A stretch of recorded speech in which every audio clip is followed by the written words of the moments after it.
Estamos sendo gravados e vamos continuar então Direito Constitucional, Teoria Geral. Estamos na unidade. Deixa eu confirmar se nós estamos na 4.1 agora. 3.4.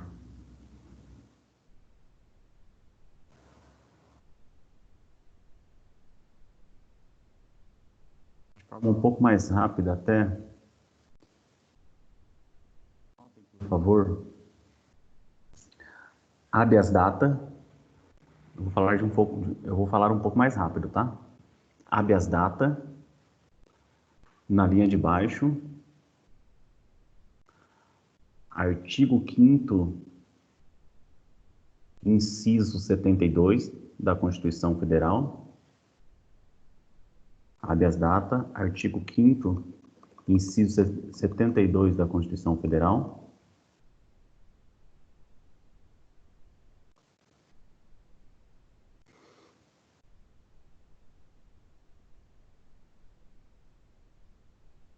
Artigo 5º, inciso 72 da Constituição Federal. Na linha de baixo.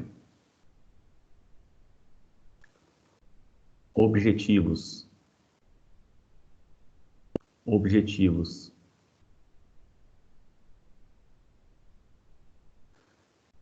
De conhecimento de informações. Objetivos de conhecimento de informações.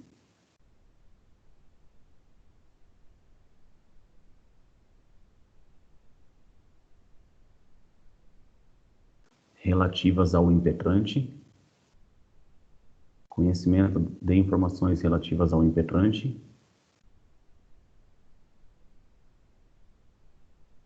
Ponto e vírgula. E retificação dos dados deste. E retificação dos dados deste.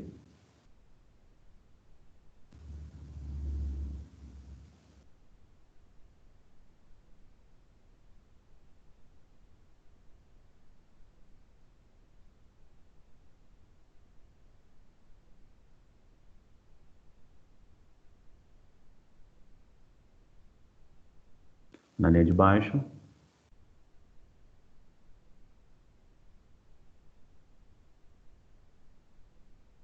Isento de custas.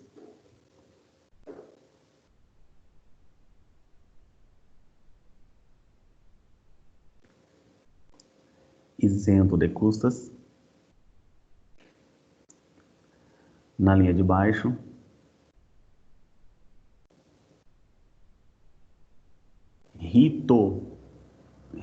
O rito, né? Procedimento, tá?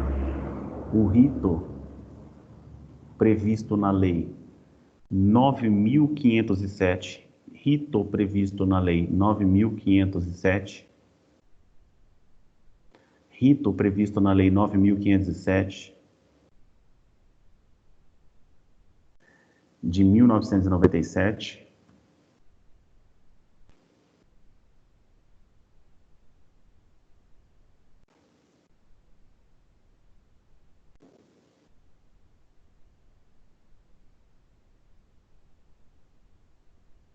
na linha de baixo.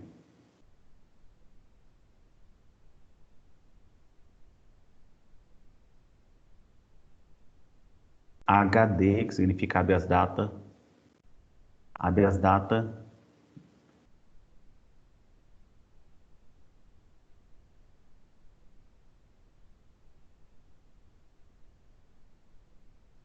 vírgula, processo administrativo,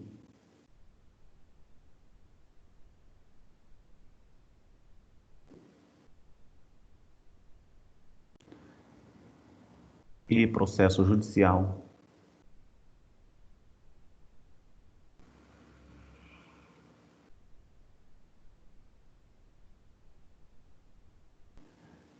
vírgula, os dois últimos sigilosos,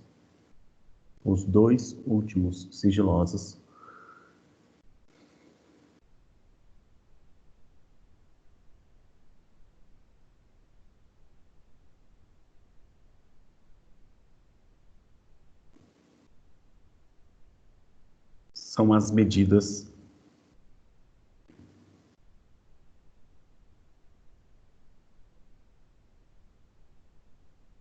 cabíveis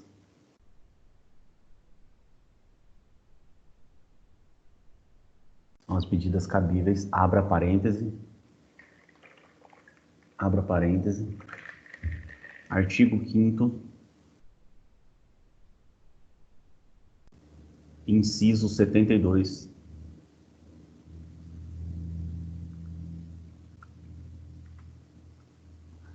vírgula, artigo 5º, vírgula, inciso 72, vírgula, a linha B,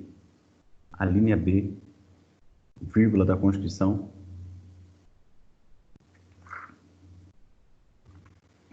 Federal,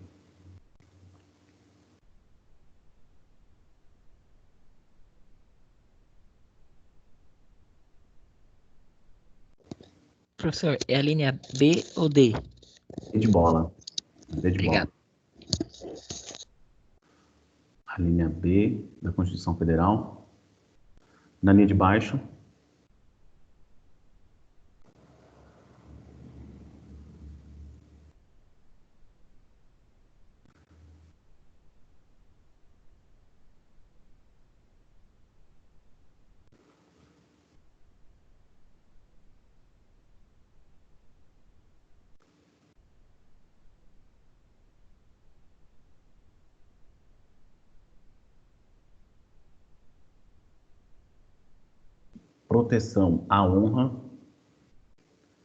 proteção à honra, vírgula, intimidade,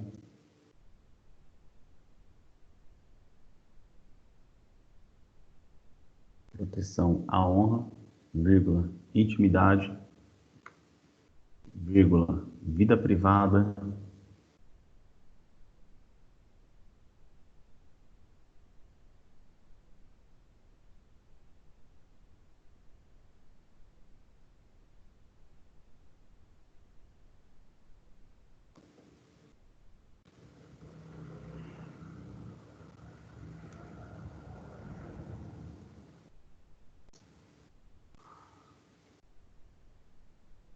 ponto e vírgula, contra uso abusivo de dados,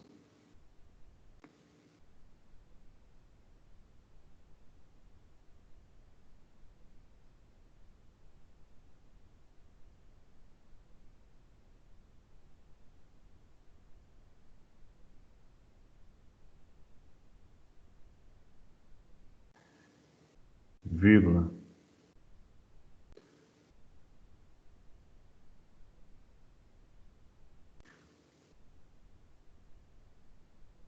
introdução,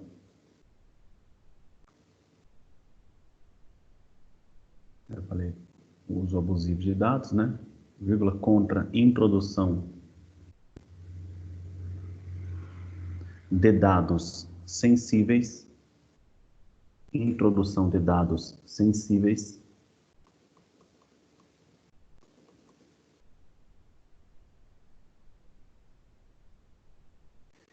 e contra conservação de dados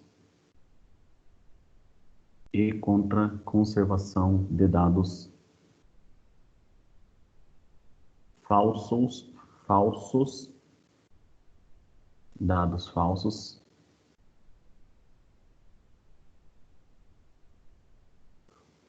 ou inexatos.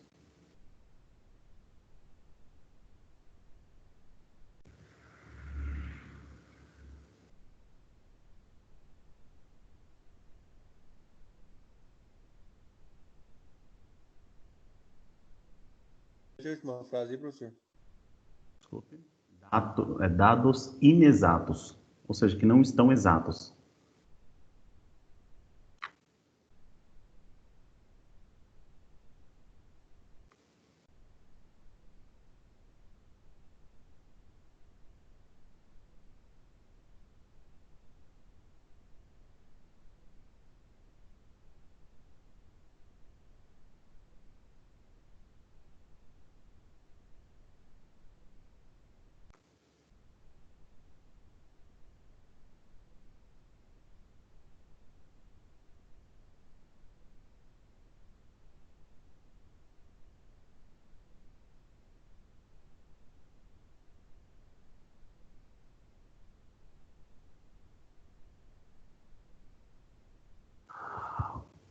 Alguém tem alguma pergunta? Eu vou pular para mandado de injunção, passado o resumo aí do conteúdo de habeas data.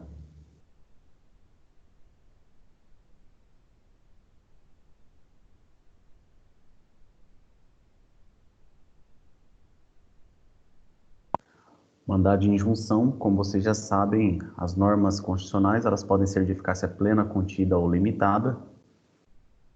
E havendo a necessidade de uma norma regulamentadora inexistente desde a Constituição de 88, uma pessoa que tenha o direito jurídico assegurado pela norma constitucional, mas que esteja impedido de sua concretização, de sua eficácia por força da falta de regulamentação, pode se valer.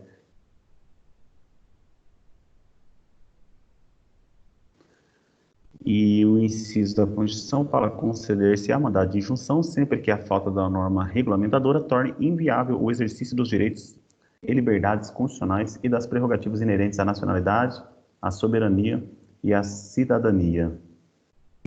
Então, escreva aí um resumo quanto ao mandado de injunção. A primeira coisa é mandado de injunção.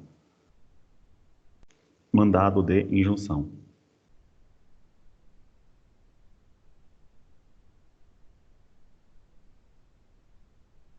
Na linha de baixo, artigo 5º,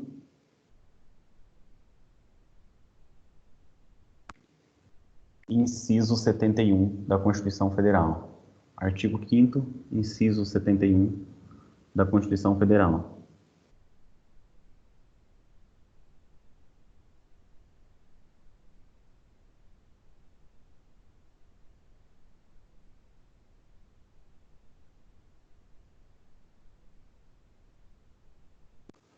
Na linha de baixo, objetiva, viabilizar, objetiva, viabilizar, Professor, inciso o quê? inciso 72 da Constituição Federal. Na linha de baixo, objetiva, viabilizar,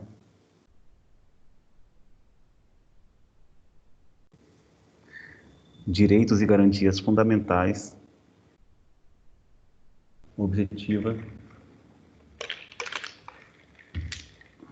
viabilizar o exercício de direitos e garantias fundamentais,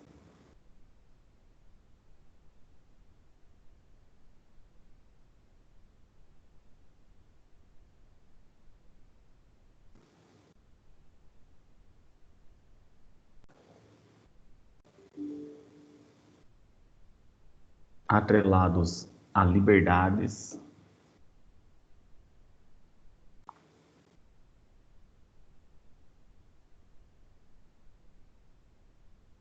soberania,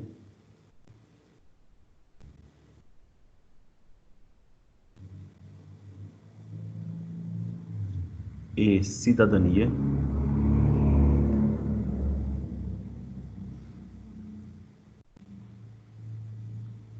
previstos em normas de eficácia limitada.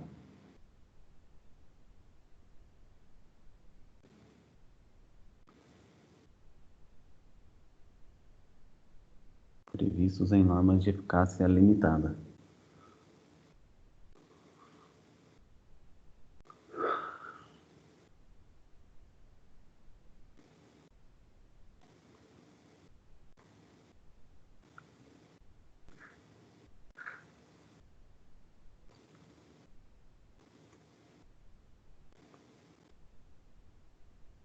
Na linha de baixo,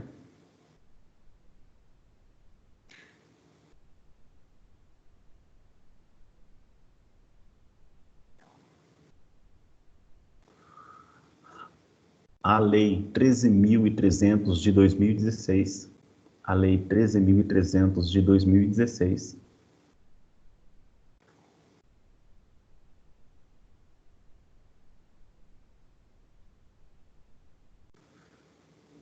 a Lei 13.300 de 2016, vírgula, sem prejuízo do entendimento do STF, sem prejuízo do entendimento do STF,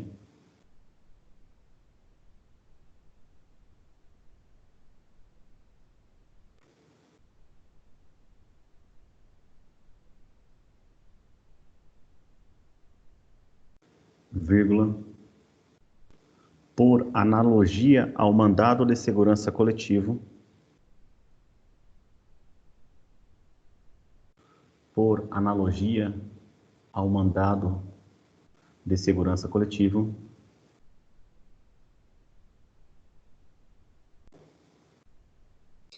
Professor, essa lei 13.300 é de quando? desculpa, eu não falei, né? De 2016. 13.300 de 2016.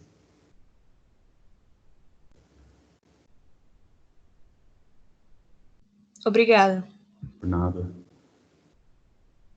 Sem prejuízo do entendimento do STF, vírgula, por analogia ao mandado de segurança coletivo, vírgula,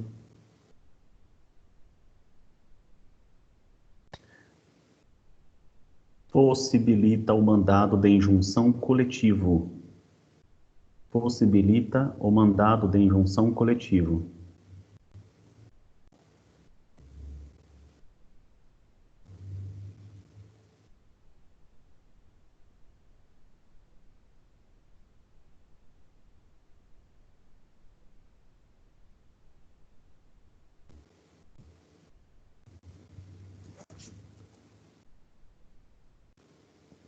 Vírgula, aplicando-se as mesmas regras,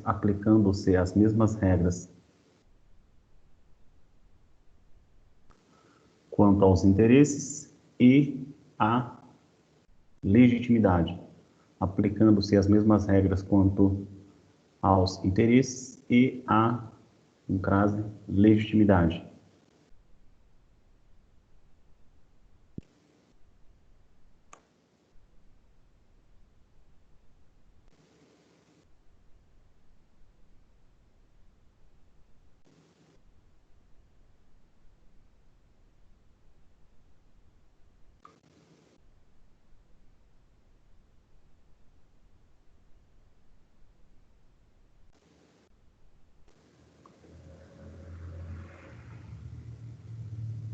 Artigo, entre parênteses aí, artigo 5º, inciso 70. Artigo 5º, inciso 70.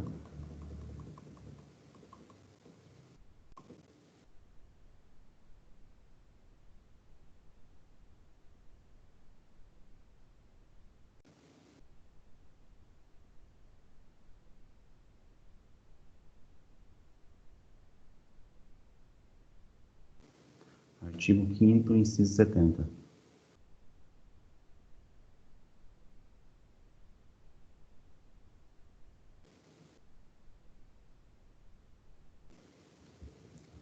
Na linha de baixo,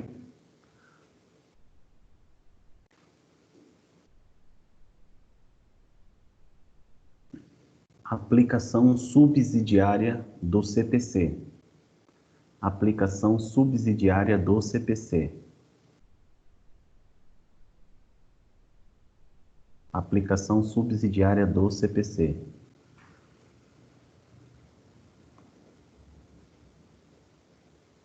Na linha de baixo, vide,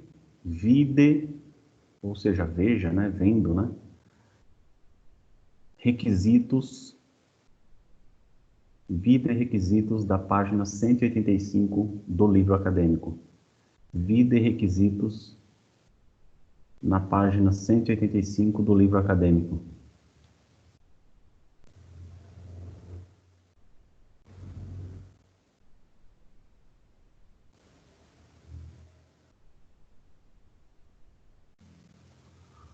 Na linha de baixo, competência. Competência.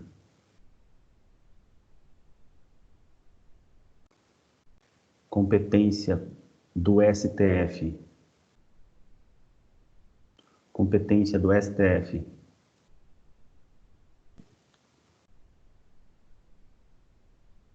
Entre parênteses, artigo 102,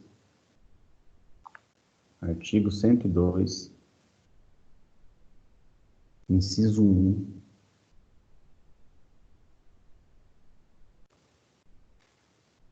a linha que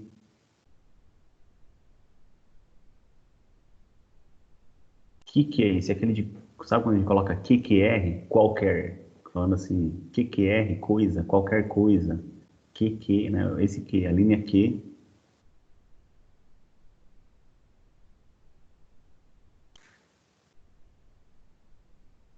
Da Constituição de 88.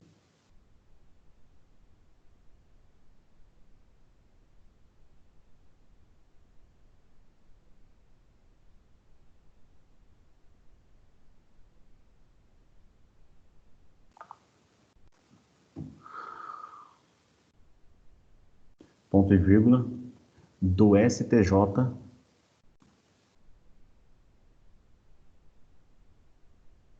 Do STJ. No artigo 105.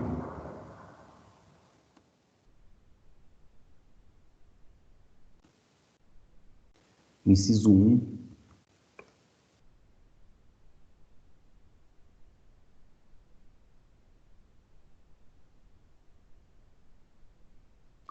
A linha H.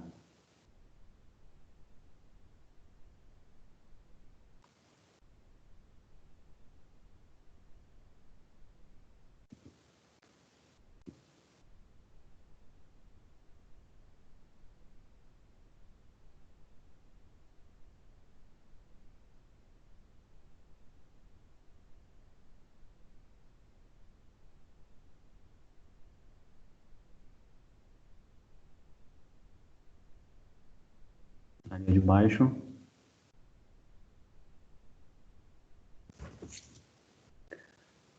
Não cabe condenação em honorários. Não cabe condenação em honorários.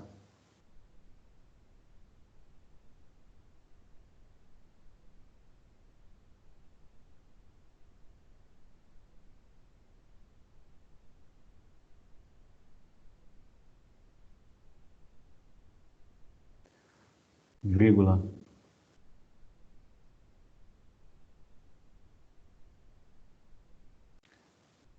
Mas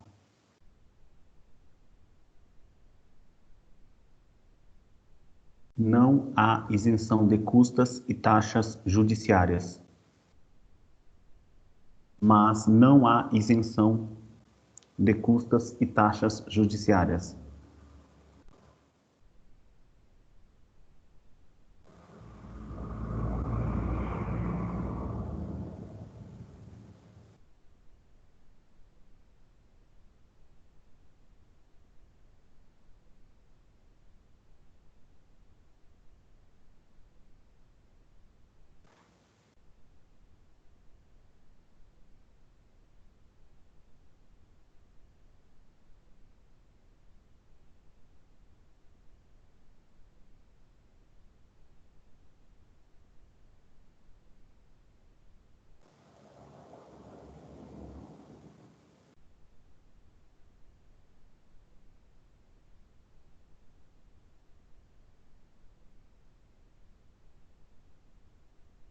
Na linha de baixo.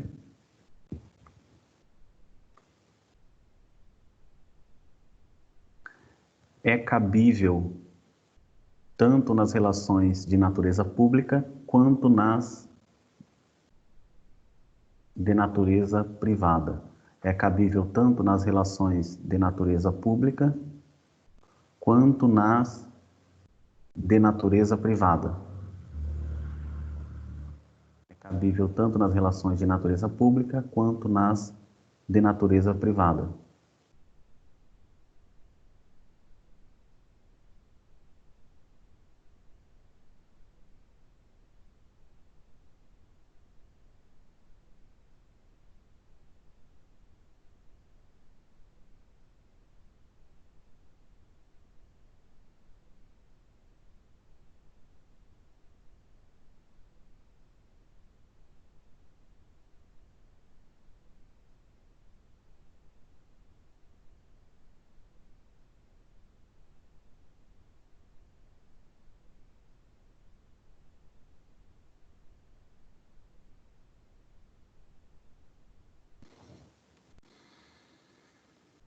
O que esse último ponto quer dizer?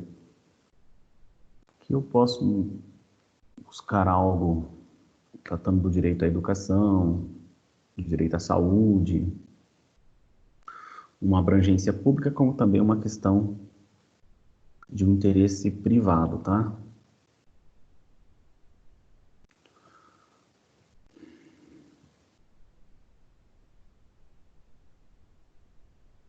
Gente, mandado de injunção, só para a gente finalizar aqui, ele não tem nada a ver com controle concentrado de constitucionalidade.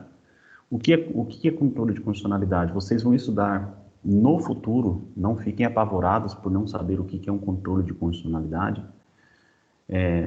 O próprio nome diz que o controle de constitucionalidade é um controle para que a norma seja constitucional. Então, se busca fazer com que a norma seja constitucional. Quando você vai votar num prefeito, quando você vai votar num vereador, quando você vai votar num deputado estadual, quando você vai votar num deputado federal, num senador, num presidente da república, você não fica puxando a capivara dele, né? Na delegacia a gente fala assim, puxar a capivara. O que é puxar a capivara? Ver quantos BO a pessoa tem nome dela, se tem inquérito, se já foi presa, se já respondeu crime, etc, né? É uma forma, eu fiz estágio 2 anos na delegacia, meu pai é policial civil aposentado, então a gente tem essas gírias aí no âmbito da polícia, mas o que é puxar a capivara? É saber dos antecedentes, né? Saber do passado, do que foi praticado ali. Nessa questão, quando nós estamos falando de controle concentrado, ou melhor, no controle de constitucionalidade, a gente vai analisar o que na eleição, voltando aqui, né? Quando a gente vota em alguém, a gente não fica vendo se ele tem graduação, se ele tem pós-graduação, a gente não busca saber se ele fez direito, se ele fez administração, né? Porque o interessante, se você for parar para pensar bem, quando a gente vota em um prefeito, um governador e um presidente, a gente pensa assim, poxa, tomara que ele tenha feito a faculdade de administração de empresas, de ciências políticas, pós-graduação nessa área. Quando a gente vota em um membro do Poder Legislativo, a gente pensa, poxa, tomara que ele tenha feito assistência social, sociologia, direito, não é? Vai elaborar normas, né? Tomara que ele tenha feito direito. A gente não puxa a capivara de ninguém, a gente não vai ver o currículo de ninguém, né? E por isso, muitas vezes acontece de as normas acabarem não respeitando o processo legislativo de forma a respeitar a própria norma constitucional.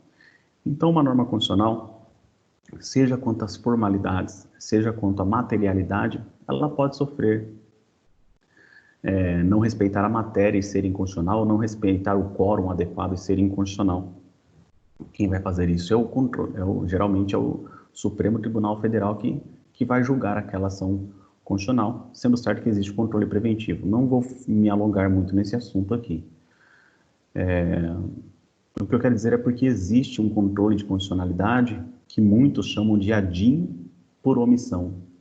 E seria uma circunstância em que a pessoa, quando se vê diante de uma situação como dessa, do mandado de injunção, que a omissão da norma regulamentadora está lhe causando prejuízo, há quem entenda que eu poderia falar que seria cabível também uma ADIM por omissão. Só que o controle concentrado, ele se difere do controle difuso e a característica realmente são quantos aos legitimados para o exercício da busca desse controle de constitucionalidade, tá?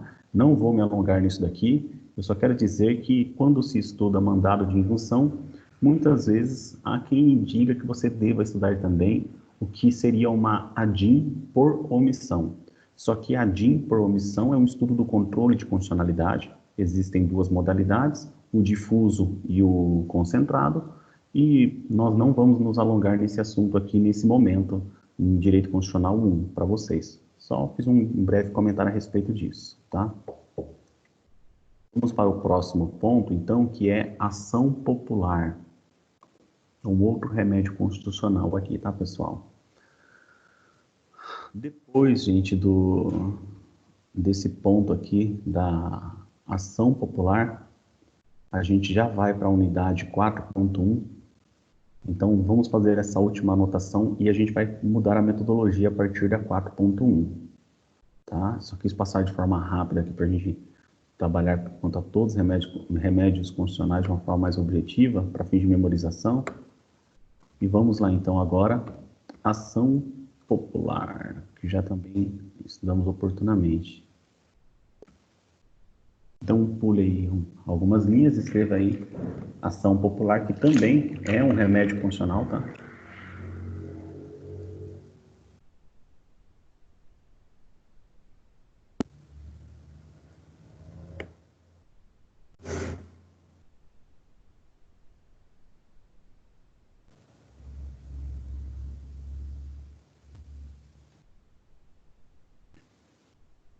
Ação popular, na linha de baixo, inciso 73. Inciso 73.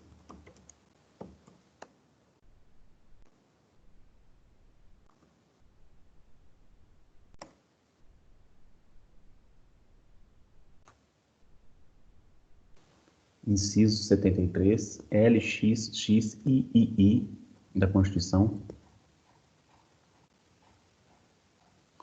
Na linha de baixo, qualquer cidadão é parte legítima. Na linha de baixo, qualquer cidadão é parte legítima.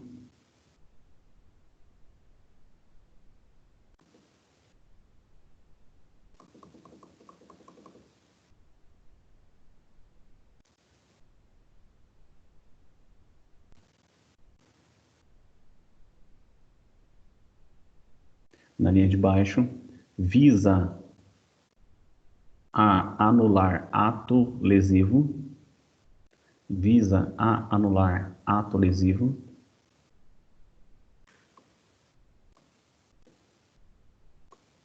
Visa a anular ato lesivo.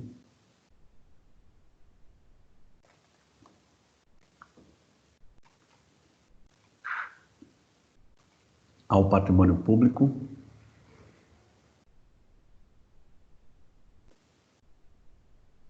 Ou a entidade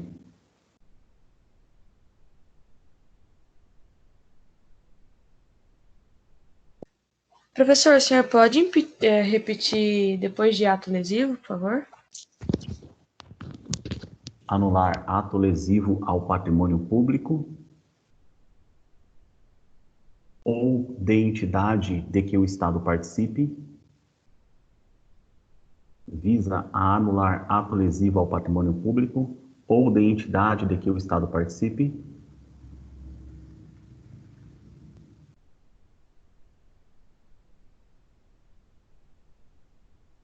vírgula, a moralidade administrativa, esse A com crase, do mesmo jeito que visa anular o ato lesivo ao patrimônio público, também o ato lesivo à moralidade administrativa,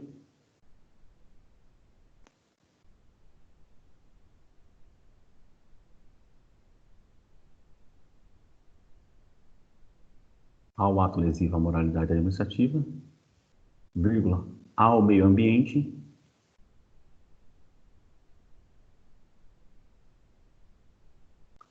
ao meio ambiente e ao patrimônio histórico e cultural. E ao patrimônio histórico e cultural.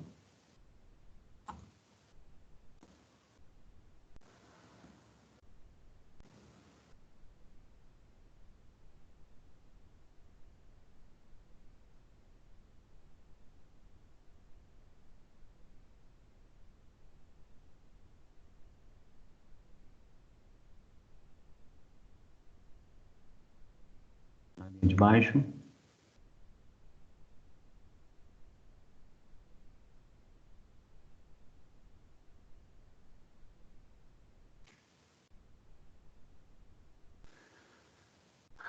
há, com crase, esse há de haver, há isenção de custas e de ônus sucumbenciais, na linha de baixo, há isenção de custas e de ônus, na verdade, sucumbenciais,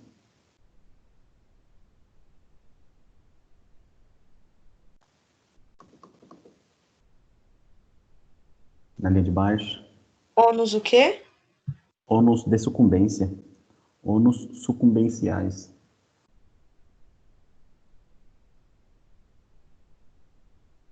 Na linha de baixo. Regulamentada pela Lei 4.717/65. Regulamentada pela Lei 4.717/65.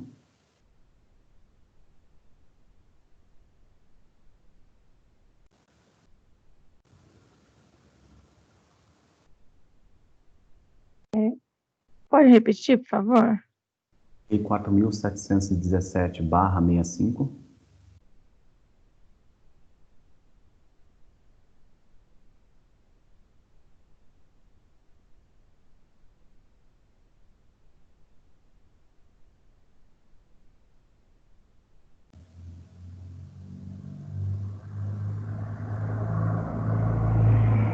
Na linha de baixo, legitimidade passiva.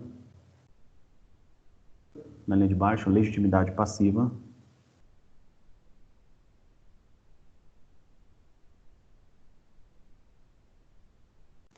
Que admite litisconsórcio. Legitimidade passiva que admite litisconsórcio.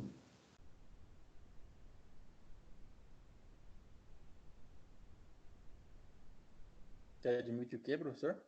Litisconsórcio, que vocês vão estudar em processo civil, o que significa, mas digamos que litisconsórcio é aquela situação em que a lei faz previsão em que o polo ativo ou o polo passivo deverá ter mais de uma pessoa, ou poderá ter mais de uma pessoa, depende se o litisconsórcio for necessário ou for facultativo.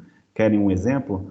Quando alguém ajuiza uma ação buscando a penhora de um patrimônio, se essa pessoa for uma pessoa casada, na verdade, a ação vai ter que ser ajuizada contra vamos supor, o homem que assinou o contrato e em face da esposa desse homem que assinou o contrato, porque o bem é dos dois no regime atual de bens, se não for o regime de separação total de bens, né? Vamos colocar que o patrimônio é 50% de cada um. E a lei fala que nas ações que envolvam o direito real de pessoa casada, a ação tem que ser proposta em desfavor de ambos os cônjuges, ou seja, de marido e de mulher. Marido e esposa, marido nesse sentido, entenderam? Isso é um litisconsórcio.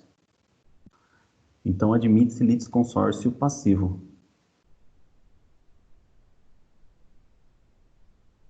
Hífen, coloque um hífen aí. Entidade lesada. Entidade lesada.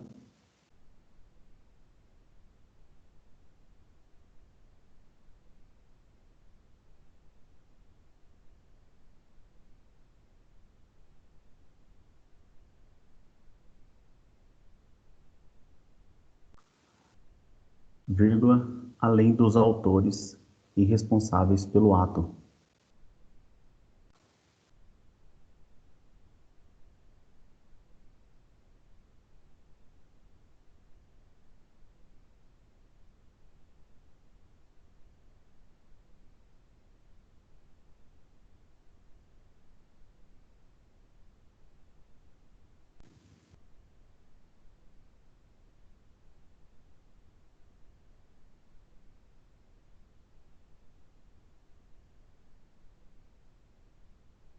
Na linha de baixo, o Ministério Público não tem legitimidade.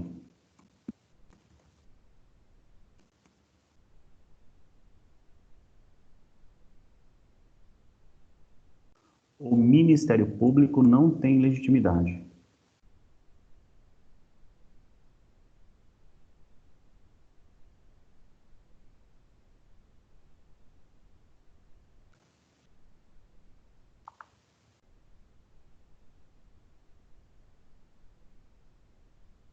O Ministério Público não tem legitimidade.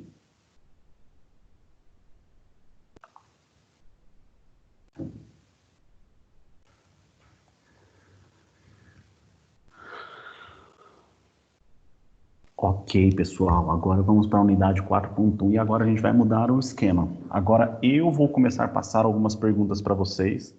e vocês vão colocar algumas respostas. No futuro aí pode ser que eu coloque, conforme eu fiz com vocês desde a primeira aula, algumas palavras-chave importantes para vocês memorizarem o conteúdo, tá? Vamos agora falar a respeito dos direitos políticos. Então, vamos para a unidade 4.1, caso você queira anotar no caderno. 4.1 é a unidade e a unidade é 4, seção 4.1, e a seção 4.1 fala dos direitos políticos, e eu começo falando dos direitos políticos com a seguinte pergunta. Estão prontos?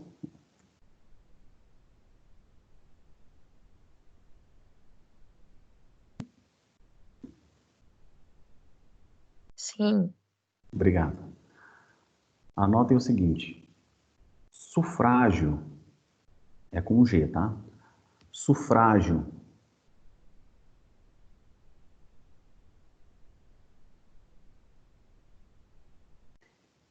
é a prerrogativa de votar e ser votado?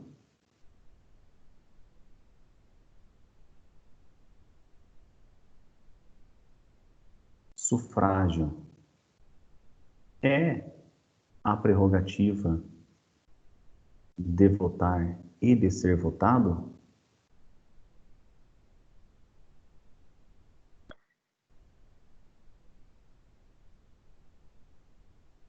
Interrogação. Sim. Não pode falar a resposta agora, hein? Ai, Estou brincando, claro que podem falar a resposta. Gente, eu fiz essa pergunta pelo seguinte, é que a natureza política do sufrágio envolve o direito de votar e de ser votado. Isso aí não é mentira. A pergunta, assim, para eu fazer a pegadinha, eu deveria ter colocado assim, exclusivamente, porque, na verdade, sufrágio não é só votar e ser votado. E eu não faço essa pergunta à toa, porque é melhor vocês aprenderem agora na graduação, depois do que errando na avaliação do concurso público. O sufrágio envolve votar e ser votado? Envolve. Mas é isso que é o sufrágio? Não é só isso. O sufrágio não é apenas votar e ser votado. O sufrágio é a característica do direito político a que o Brasil se filia, no sentido da participação política. Então, quando por um acaso eu vou me valer de uma ação de iniciativa popular, eu estou me valendo do meu direito ao sufrágio? Estou. Quando eu estou diante de um plebiscito, eu estou me valendo do meu direito ao sufrágio? Sim. Eu estou representando politicamente o Estado? Sim. Quando, por um acaso, eu vou me valer de uma votação num referendo, também. Quando eu vou me valer do meu voto, também. Quando eu sou eleito, também. Então, envolve tudo isso. Só que, professor, pois não? participar de debate, de manifestações também envolve sufrágio? Há quem entenda que o direito à manifestação, como todos nós brasileiros, todos nós, vai depender quem foi, quem não foi, né? Mas como muitos brasileiros foram às ruas exercendo o seu direito de manifestação, dizia-se que essa manifestação é o exercício do sufrágio. Mas imagine que tem uma criança nessa manifestação, ela está exercendo o seu direito de sufrágio na sua manifestação? Então a criança não, porque a criança ela não dota de direitos políticos. Quando a gente estudou na aula passada, e agora a gente acabou de ver aqui que na ação popular quem tem legitimidade ativa é o cidadão, quem que é o cidadão brasileiro? É aquele que está no gozo dos direitos políticos.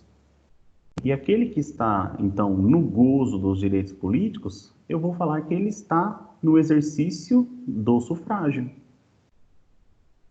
Então, assim, falar assim que eu, se eu falar um mero ato de manifestação é um direito a sufrágio, eu falo que não. É uma manifestação democrática, eu poderia falar. Mas pertence ao sufrágio? Não, não. Mas que, claro, uma pessoa que está ali dentro dos seus direitos políticos se manifestando, eu não tiraria a característica de essa pessoa poder falar que ela está exercendo um direito de natureza política dela. Isso é verdade, mas não é vinculado apenas a isso. A manifestação para se manifestar, não é apenas o cidadão que pode se manifestar. Uma pessoa não cidadã também pode se manifestar. Então, tem quem entenda Entendi. que é nesse sentido aí, que vai depender do tipo da pergunta, né? Beleza, gente? Então, já foi dada ali mais ou menos a resposta, eu acho que eu acabei colocando isso para vocês, mas vamos dar uma lida até no artigo 14. Na verdade não, gente, eu não vou passar respostas da hora não, deixa eu passar as perguntas, e como que eu vou querer as respostas? Eu não vou querer somente assim, tá? Sim, não, eu vou querer fundamentação. E o que é fundamentação? Fundamentação é falar em qual artigo, em qual inciso, em qual alínea, tá bom? Da Constituição que se encontra. Então eu perguntei se o sufrágio o se refere a votar e ser votado, né? Não coloquei o apenas para dar essa discussão, mas, gente, então tome muita atenção daqui para o futuro. Próxima pergunta. O sufrágio, o sufrágio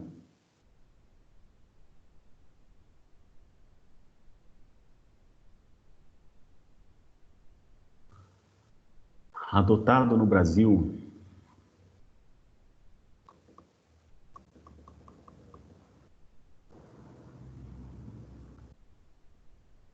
é o censitário, sem começa com C, si com S, um S só. O sufrágio adotado no Brasil é o censitário, o restrito ou o universal?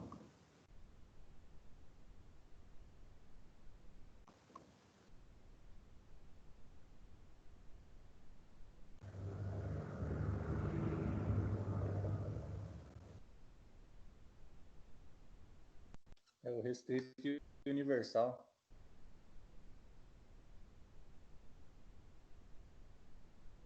Então, a resposta correta é o universal. E a palavra restrito, gente, não podemos confundir restrito com o secreto do voto, né? Assim, colocando e o restrito, nesse sentido aqui, ele está querendo dizer que uma característica da pessoa é como se eu fosse falar que aqui lá nos Estados Unidos, por exemplo, nós temos, se você for ver as últimas eleições nos Estados Unidos da América, a Hillary Clinton era para ser eleita se fosse aqui no sistema do Brasil. Quer dizer, Professor, o voto... essa última pergunta seria. Oi. Essa última pergunta seria. A resposta dela estaria no artigo 14, né? Que A fala a primeira... soberania popular será exercida pelo sufrágio universal e pelo voto direto e secreto, com valor igual para todos e nos termos da lei, mediante inciso 1, plebiscito, inciso 2, referendo e inciso 3, iniciativa popular. Curti, hashtag curti, mandou bem. E também tem previsão como cláusula pétrea, né, gente? Isso daí também é uma das matérias que não pode ser objeto de alteração. Não tudo isso, porque a gente tem que ver a letra da lei para a gente não se confundir. Mas sim, a fundamentação da primeira pergunta está no artigo 14 e os respectivos incisos lidos, tá? Parabéns. Desculpa, pessoal, eu acabei me esquecendo. Heloísa Franciele. É de quem falou antes de você também, Luísa? Professor, Depois não. quando a gente fala que o voto é universal, a gente qualifica o voto como toda pessoa que está dentro dos critérios para ser votar, para exercer o voto? O voto é universal no sentido de ele não ser censitário, no sentido de ele não ser restrito, no sentido de ele estar aberto a todos os nacionais, porque a gente acaba vedando o estrangeiro, né, o acesso ao voto. Então é nesse sentido que se fala universal. Conforme eu vinha comentando agora há pouco, lá nos Estados Unidos, se o voto lá fosse universal, se a forma que eles tivessem adotado no sistema político fosse igual ao do Brasil, não seria o Donald Trump o eleito lá, porque lá eles têm os colegiados, essas coisas, né? E a maioria dos votos da população norte-americana e estadunidense foi para colocaria a Hillary como presidente. No entanto, foi o Donald Trump o eleito por conta do sistema político deles, que é diferenciado em relação ao Brasil. Se bem que a gente não pode tirar, assim, que lá também tem uma diferença, né, não teria que me aprofundar um pouco mais na comparação, fazer o direito comparado aqui na questão política e nessa comparação, mas o que eu quero dizer é que aqui no Brasil não importa, não existe um critério único diferenciador entre o poder e o peso do voto. É que eu não posso falar que o voto vale 10 ou o voto vale 1. O que eu posso falar é que o voto ele tem o mesmo significado, a mesma abrangência para todas as pessoas. Ok? Então quer dizer o quê? Que aquela pessoa que você vê um humildezinho, né? Até falando da questão censitária aqui, aquela pessoa que está ali, que é um caseirozinho ali, que está de favor numa área rural e que ele faz questão de toda eleição ele vai, sim. Nem que seja alguém dando uma carona para ele ir lá votar, né? O vereador e tal está indo buscar as pessoas para irem votar, né? Que, gente, acontece demais isso. E ele quer exercer o seu direito ao voto, né? Ele que está dentro do sufrágio. O voto dessa pessoa e de você, aquela pessoa que está a todo momento pesquisando a política brasileira, que sabe quem que é corrupto, quem que não é, quem que está com boa intenção, quem que não está, o voto é igualitário. Você que entende muito de política e aquele cidadãozinho ali, humilde, né, que não estuda muito a questão da política, o voto é igual para todos nesse sentido, tá?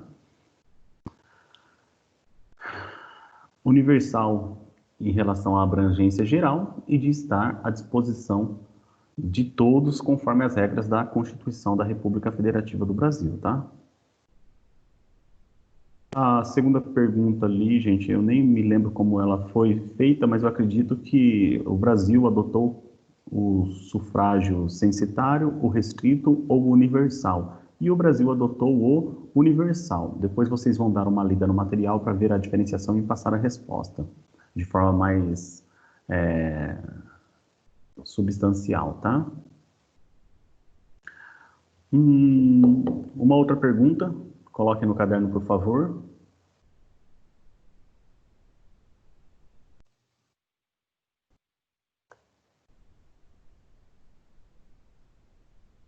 Só um segundinho.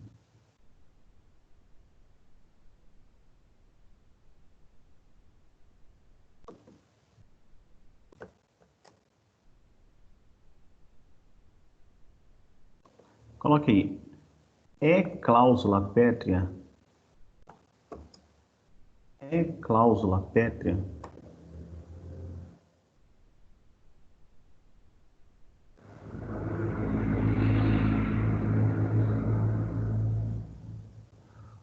O voto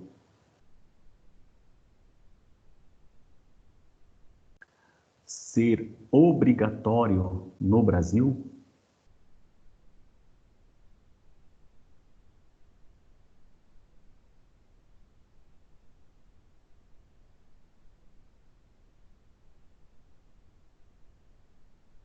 É cláusula pétrea o voto ser obrigatório no Brasil?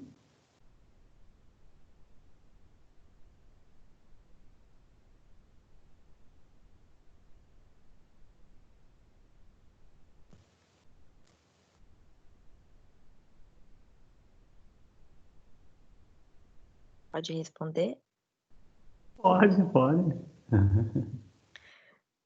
Sim. No artigo 14 da Constituição, ele diz que o voto é obrigatório para os maiores de 18 anos.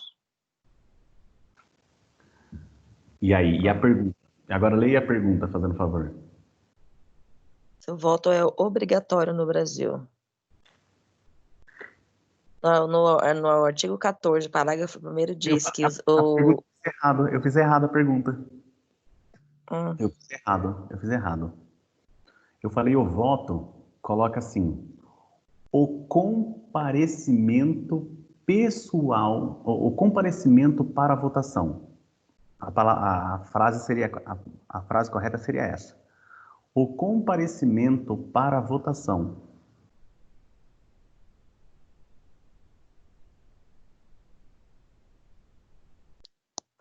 O comparecimento obrigatório, né, para a votação é cláusula pétrea no Brasil? Realmente eu fiz a pergunta de forma errada. O comparecimento obrigatório para a votação aqui no Brasil é cláusula pétrea? É cláusula pétrea. Então, o comparecimento obrigatório para a votação é cláusula pétrea aqui no Brasil? Essa que é a pergunta correta. É considerado cláusula pétrea, sim, professor. Qual que é o fundamento?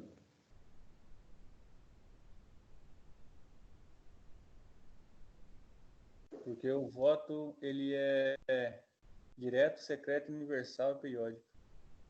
Voto direto, obrigatório e periódico. Isso. E universal. Universal. E que aí está falando da obrigatoriedade de comparecimento? Não.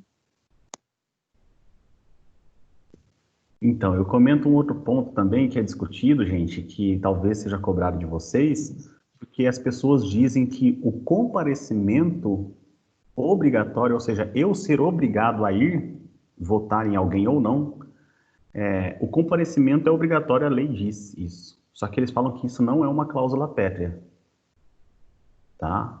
Então, que o voto direto é obrigatório, que o voto ser periódico é obrigatório, que o voto ter essa característica de o sufrágio, né, no aspecto universal, também é cláusula pétrea, mas aí eu ser obrigado a ir votar. Então, o entendimento é de que isso não seria uma cláusula pétrea, porque não está previsto no artigo 60. Eu ser obrigado a ir, que eu tenha o direito, isso sim, né, que eu tenha esse direito, dever, direito ao voto, direito de ser votado, direito ao sufrágio, todo esse artigo 60, conforme foi lido, eu esqueci, o acadêmico que me falou, quem foi? Artigo 14. Qual foi o acadêmico que participou aí, que eu não, acabei não anotando o nome? Josiane. Participou. Antes de você, Josiane, quem foi o rapaz que falou aí? Fala o nome, por favor. Diego. Diego.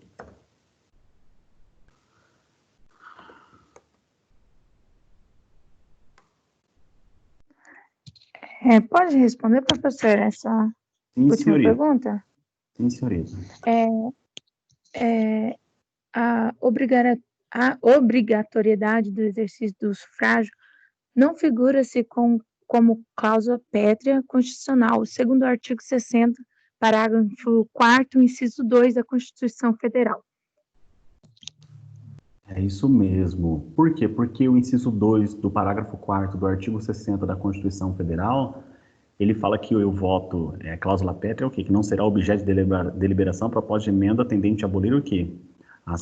O voto direto, secreto, universal e periódico. Aqui não está escrito assim, e obrigatório. Não é? Então, como faltou essa palavra do voto, de eu ir obrigatoriamente às urnas, então não se entende como cláusula pétrea o comparecimento obrigatório. Não vou falar muito mais a respeito disso, né? Qual foi a acadêmica que teve a participação? Elaine. Sem H ou com H? Normal, Elaine com E. Uhum. Pessoal, por último, a última pergunta. Diferencie referendo. Diferencie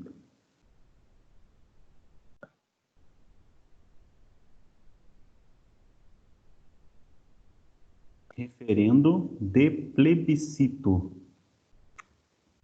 Ou vice-versa, tá, pessoal?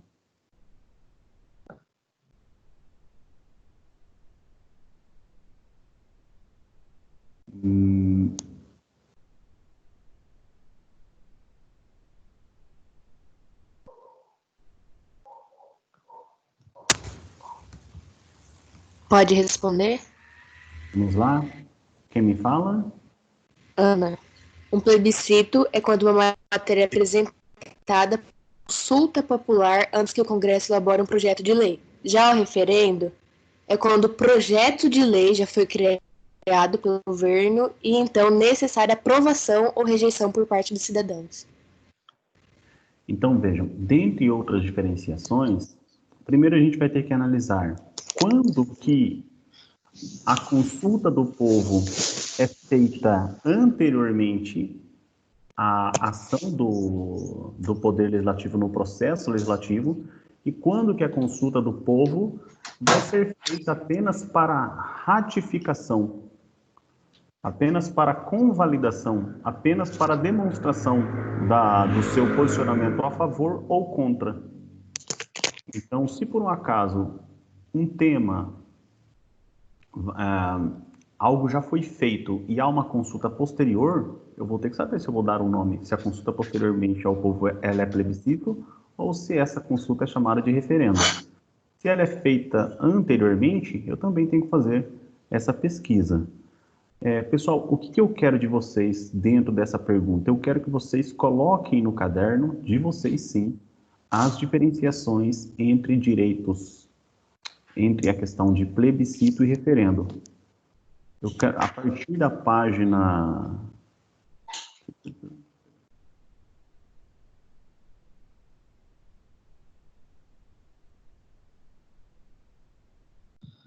A partir da página 197, vocês já conseguem pegar essa resposta da diferenciação entre plebiscito e não é reverendo, tá? Ô reverendo, a benção do senhor reverendo. Não, é referendo.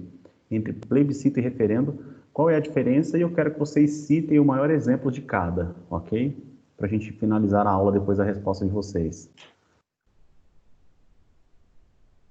Coloque aí por escrito.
E aí, gente?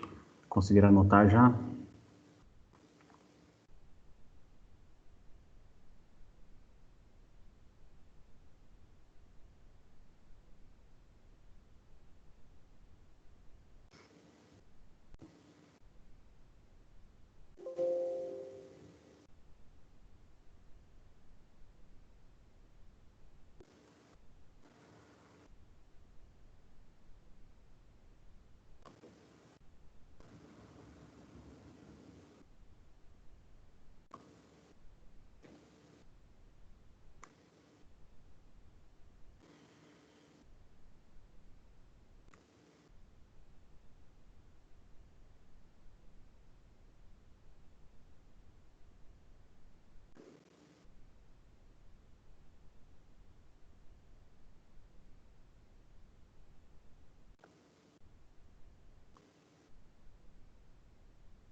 Pode responder, professor?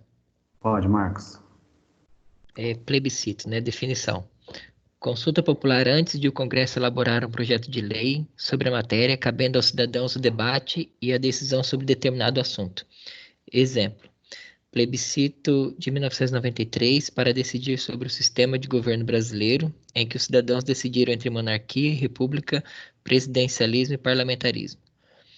Referendo: consulta popular realizada depois de o Congresso elaborar um projeto de lei sobre a matéria, cabendo à população ratificar, sancionar ou rejeitar a medida. Exemplo: referendo de 2005 para decidir sobre a inclusão de um artigo no Estatuto do Desarmamento, que debateu a questão de comercialização de armas de fogo e munições no Brasil. Isso daí. E aí, em ambas circunstâncias, necessário separar o decreto legislativo, competência exclusiva do parlamento, né, do poder legislativo da União, e, para tanto, em uma das casas, a maioria ali de 1/3, né? Fala maioria no sentido de que o quórum vai ter que ser de aprovação de pelo menos 1/3 daquela casa, mais de 1/3, na verdade, né? Então, gente, é nesse sentido, quando a gente fala em plebiscito e referendo, uma é a seguinte: já existe um projeto de lei aprovado segundo o processo legislativo? Se já existe esse projeto de lei, e a gente só está sendo consultado quanto a algum termo, algum ponto daquele projeto de lei, se vai ser um sim ou vai ser um não, então isso é um referendo. Agora, se ainda não existe um processo legislativo já tramitado, e na verdade eles primeiro querem ouvir a gente para depois passar por esse processo legislativo, aí sim, aí vai ser uma questão do plebiscito. Em todas as circunstâncias, é necessário separar primeiro que o Congresso Nacional opte por tomar essas medidas segundo o regramento da norma constitucional, tá? A gente dá continuidade falando dos artigos e da lei especial que trata a respeito desses assuntos na próxima aula, e nós vamos terminar a 4.1 até a 4.4 na próxima aula, e a gente vai trabalhar dessa forma. Eu vou colocar aqui as perguntas que eu entendo como perguntas-chave, e a gente vai tratar de todos os pontos e encerrar até o último dia de aula ao vivo, tá bom? Agradeço a todos aí. Eu anotei seu nome aqui também, tá, Marcos? E dos demais forem falando, às vezes nem sempre eu estou pegando aqui o nome dos acadêmicos, porque eu fico muito na troca de material, e quando vocês forem falar, eu só peço o favor de às vezes me lembrar: professor, meu nome é tal, quem está falando é fulano de tal, acadêmico, acadêmica tal, só para eu acabar anotando aqui certinho para vocês não ficarem sem a pontuação devida, tá bom? No mais, obrigado, tenham todos uma segunda-feira boa, uma semana maravilhosa, e Deus abençoe a gente. Obrigado.